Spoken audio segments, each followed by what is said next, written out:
After my husband's passing, the right to inherit his estate belongs to my daughter and me, which means my brother-in-law Robert has no claim to it.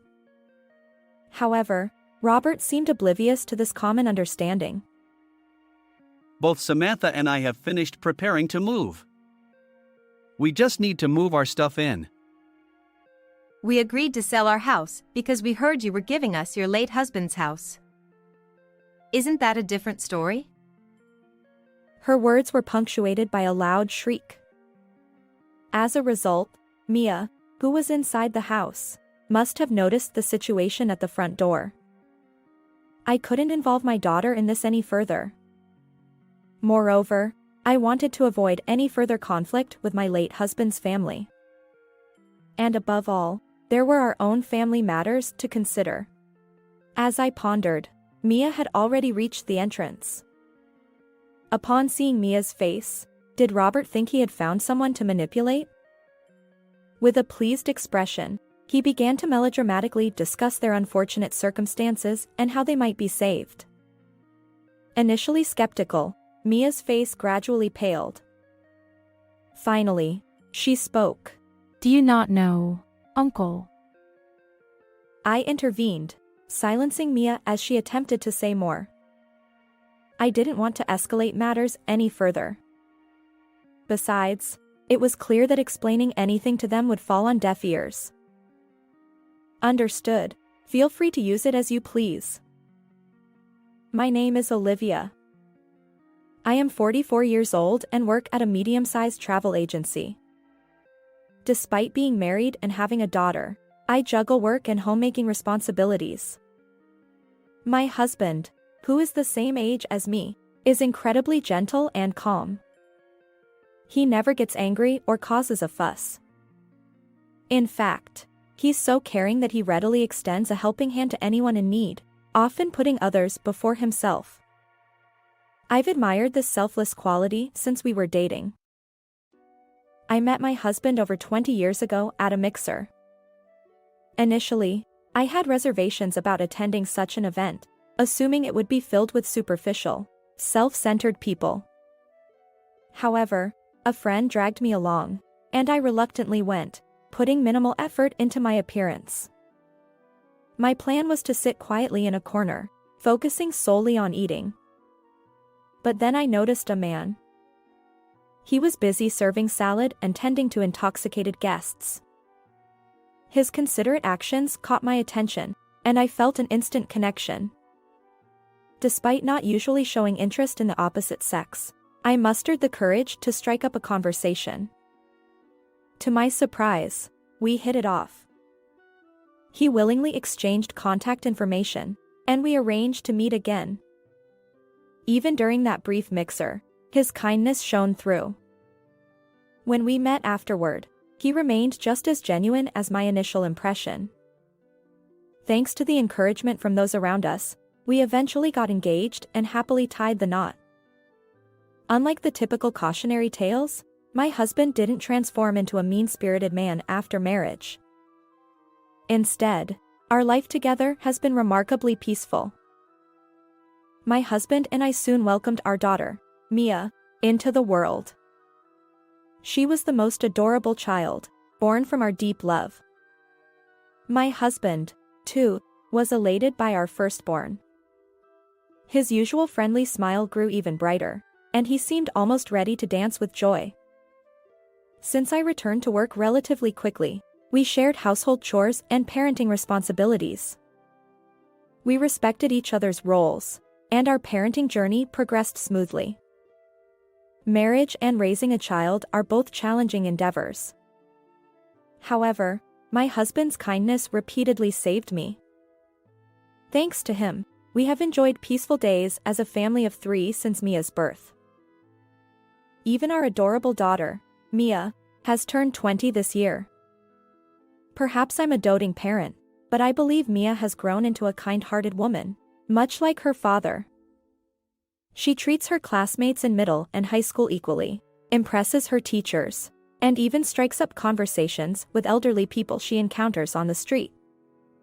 Her excessive kindness, reminiscent of her father, does worry me at times.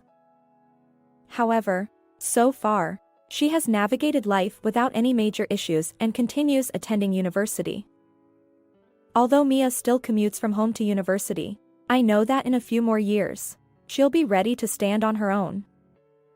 I assumed our life would continue as usual, just the two of us, after her coming-of-age ceremony went smoothly. But then, at the end of January, a significant event shook our family. Hey! Honey! What's wrong? My husband collapsed suddenly at the front door just before leaving for work. I had sensed that he wasn't feeling well today, but I never expected it to be this serious. He had mentioned feeling slightly short of breath earlier, but otherwise, he seemed like his usual self. I was in the midst of preparing breakfast as usual, getting ready for work.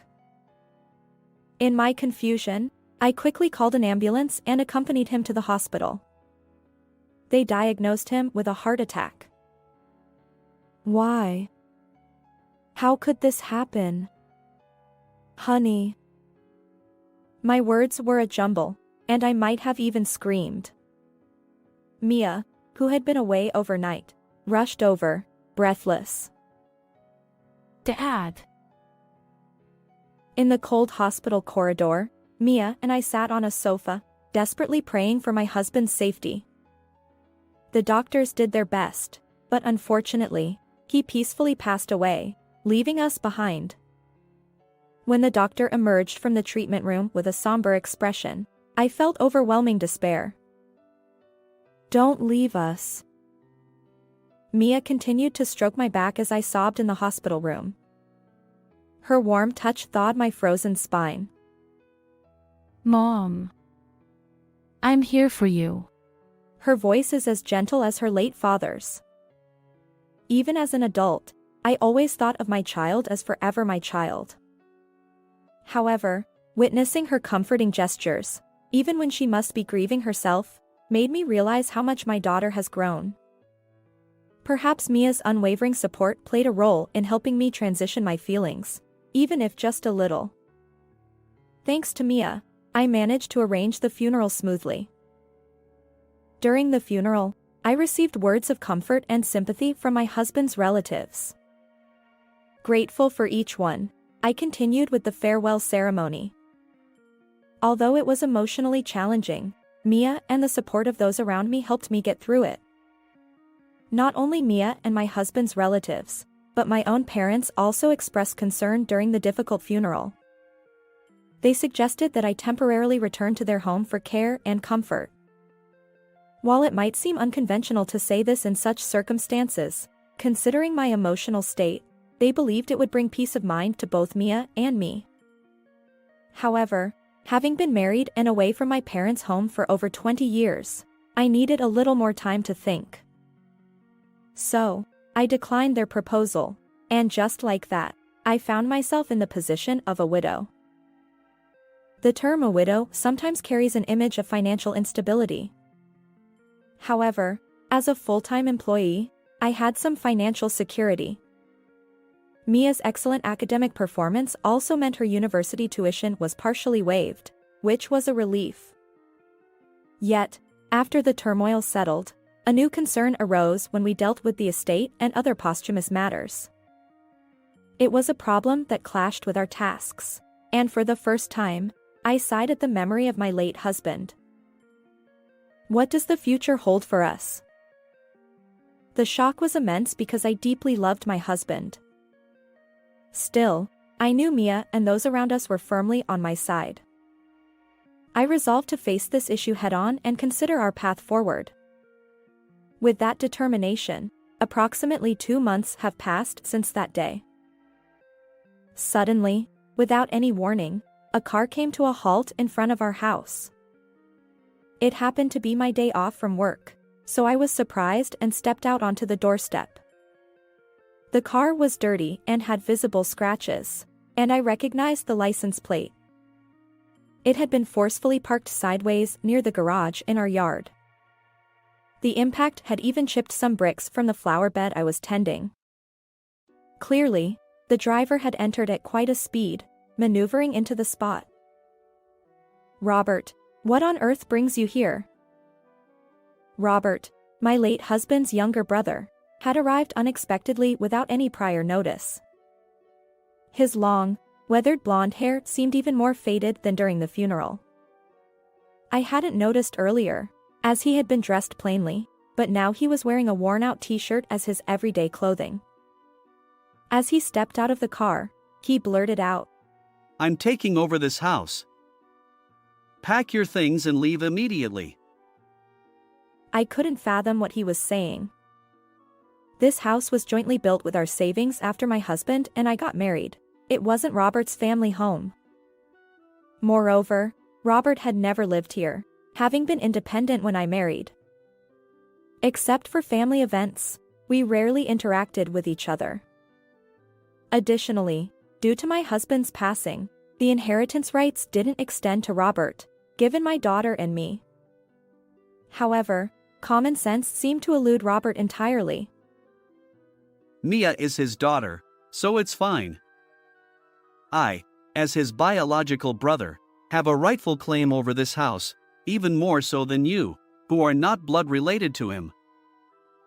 Robert proceeded to explain his current situation. Apparently, he was burdened with excessive debt and had to sell his own home. He claimed that, as the brother, he should rightfully inherit a portion of his late brother's estate.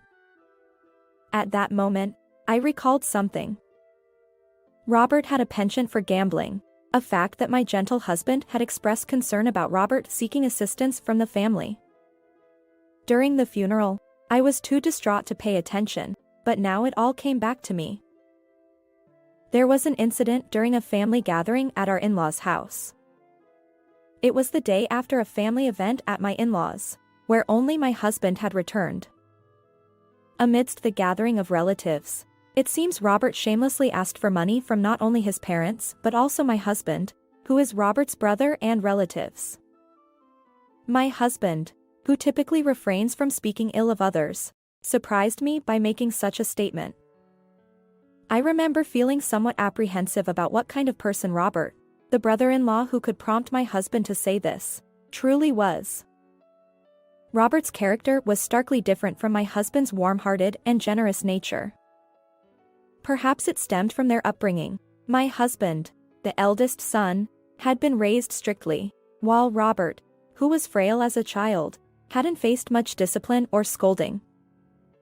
Although my in-laws didn't intentionally create differences, perhaps due to these contrasting experiences, Robert has grown into an adult who struggles to discipline himself. The older ladies in the extended family have expressed similar sentiments. Now, this very Robert is advancing toward me with a menacing expression. Even if you suddenly say something like that, this house. I was taken aback by the unexpected and unconventional proposal, which didn't align with common sense or legal norms. However, Robert continued, interrupting my words. Both Samantha and I have finished preparing to move. We just need to move our stuff in. He forcefully pressed on with his argument. As the tension escalated, another person stepped out of the car. She walked in high heels, a middle-aged woman. Although we hadn't interacted much beyond family events, I instantly recognized her as Robert's wife, Samantha. According to our relatives, Samantha had a peculiar hobby. She frequently spent nearly $400 on lottery tickets, claiming it was to make up for her husband's losses. Needless to say, this extravagant behavior didn't sit well with their family. Samantha joined the argument, defending Robert. We agreed to sell our house because we heard you were giving us your late husband's house. Isn't that a different story? Her voice echoed through the room. Mia, who was inside the house, must have noticed the situation at the front door. We heard footsteps descending the stairs from the second floor.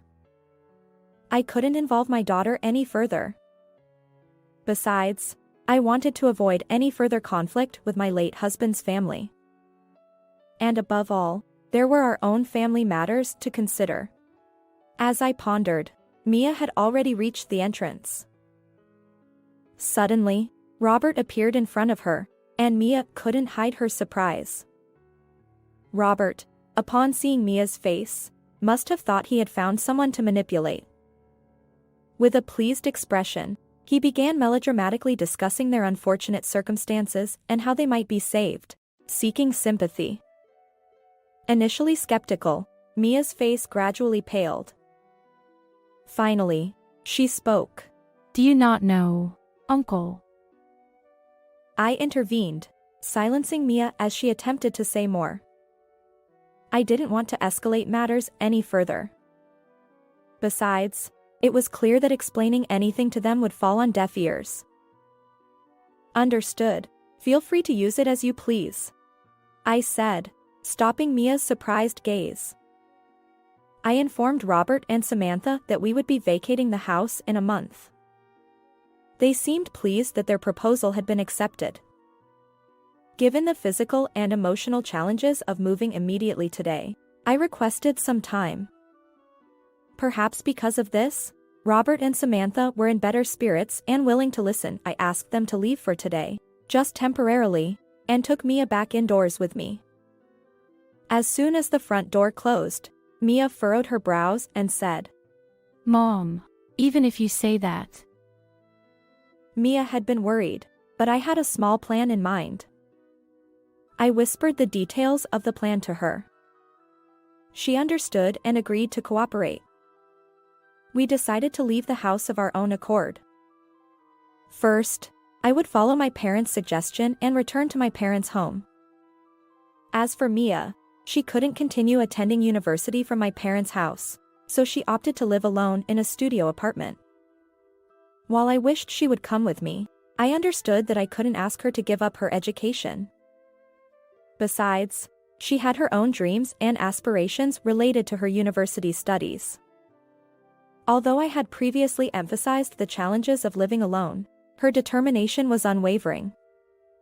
With that settled, I planned to call my parents right away.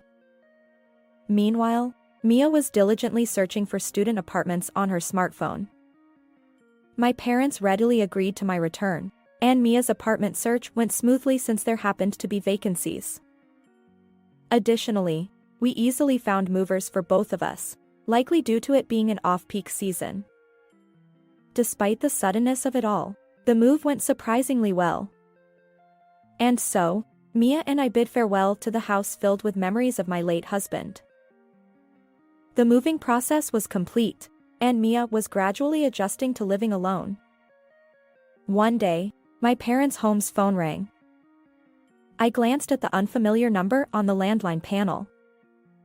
Lately, there have been many telemarketing calls targeting elderly people like my parents, so I hesitated. However, the incessant ringing forced me to pick up the receiver. Hello? I answered. The moment I placed the receiver to my ear, a booming voice echoed through the line. Olivia! It was Robert, and his shouting was so intense that it felt like feedback. His angry voice was familiar, and I listened as he continued. You know what they told me? That if I kept living in your house, they'd call the police. What's going on? Robert sounded frantic. He seemed utterly confused, so I tried to calm him down before asking for the details. According to Robert, after we moved out, he and Samantha had indeed moved into our former home as planned. Initially, everything went well. They settled in and lived there for a while. However, things took an unexpected turn when an unknown real estate company showed up. Worse yet, the company's employees had a master key to the house, so they entered without permission, and Robert couldn't force them out. The real estate company claimed that the house was already listed as a used property for sale, and if Robert continued to stay, it would be considered trespassing. This couldn't be right. Had they mistaken another house, or was it a scam or robbery? Robert was convinced and argued back, but it seemed that the police were genuinely close to being called. I sighed heavily as I listened to the whole story. Indeed, That house has already been sold. As the real estate company stated, it should now be listed as a used property for sale. Robert seemed stunned by my words, and I could hear Samantha's voice in the background, exclaiming her confusion. Robert shouted again. What are you talking about? I wasn't lying. Without a doubt, I had sold that house. Moreover, the transfer of ownership had already been completed just before Robert and Samantha visited. The issue that came to light after my husband's death was related to his own death. During the estate proceedings, I discovered this for the first time. While I knew that estates could sometimes include negative aspects, I never imagined it would directly affect us. Apparently, my husband had acted as a guarantor for a friend's debt. That friend had disappeared as soon as the guarantor section was filled out, leaving my husband responsible for repayment. We even found documents demanding payment from my husband's creditor. The circumstances surrounding why my late husband decided to assist his acquaintance remain unknown. Perhaps he trusted the person too easily and willingly signed, or maybe he was coerced into it. Given his kind-hearted nature, the former seems more likely, but the truth remains in darkness. What's certain is that his kindness and generosity worked against him. Furthermore, his silence about the matter likely stemmed from his desire not to worry our family. The amount demanded was substantial, certainly not something I could easily pay, despite my job and my daughter's relatively low tuition fees. When I consulted my parents, they responded, "Why not sell the house and come back? We're always ready to welcome you." My parents had previously encouraged me to return home after my husband's passing, and now they were suggesting it again. With one family member gone, our house felt too large for us. I became open to the idea of selling it. I couldn't remain in shock forever. Now that my daughter had grown up and become an adult, perhaps it was time to start anew. I agreed with my parents' proposal. As for Mia, whether she would accompany me or live independently remained undecided until the last moment. However, when Robert and Samantha visited, the house had already been sold. In other words, at that point, the house was no longer mine. That was the truth of the matter. I never heard any of that. I was trying to discuss the matter of the house's ownership at that time. I replied, interrupting their conversation. Robert and Samantha, oblivious to my words, continued to insist that the house rightfully belonged to them. Anticipating this outcome, I had already considered moving back to my parents' home and confirmed Mia's readiness for independent living. We left without further ado, leaving the house behind. This had been my small plan. Still, I couldn't help but think that if Robert and Samantha had taken the ownership transfer seriously and completed the necessary paperwork, they wouldn't be in this situation. Unfortunately, their carefree attitude, failing to even transfer the title, led to their abrupt eviction under the guise of legal proceedings. It seems they clung to the real estate company until the end, but eventually, they were truly reported to the police. Although they didn't acquire a criminal record, they were forcibly evicted. Robert and Samantha had already sold their own house, leaving them with no place to go. They sought refuge with Robert's parents and relatives, burdened by their belongings. However, their extended family knew all too well about Robert and Samantha's debt-ridden situation. They refused to accept a compulsive gambler into their homes, including their parents. Even though Robert and Samantha had apparently considered seeking help from me and Mia, they had no way of finding me, given their lack of knowledge about my parents' home. Additionally, they were unaware of Mia's university or her current residence. We were confident that we wouldn't be hounded by Robert and Samantha. They were no longer our concern. Robert and Samantha, left with no other options, seemed to spiral into despair. They poured their remaining funds into gambling and lottery tickets, only to suffer significant losses. Despite this, they were averse to the idea of living as homeless or relying on government assistance for a meager existence. Their desperation led them to even borrow from loan sharks, and they continued their cycle of gambling and lottery, seemingly undeterred.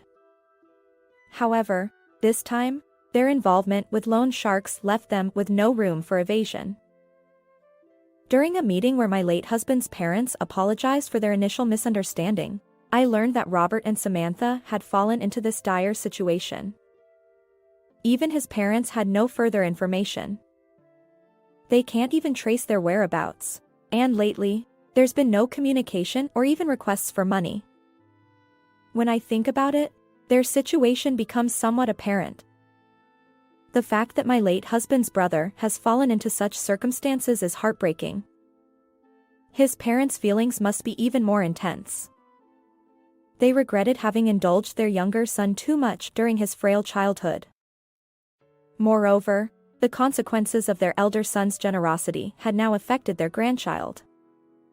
Despite it all, they sincerely apologized to me and Mia. They assured us that they would not assist Robert in the future. Initially, I felt uneasy about the role they played in this situation, but their genuine eyes convinced me that we could continue our relationship amicably. They prioritized Mia and me, handling the situation with care. Although my husband was no longer with us, Mia and I promised to visit my in-laws regularly. Mia, who loved both my parents and my late husband's parents, was thrilled about this arrangement.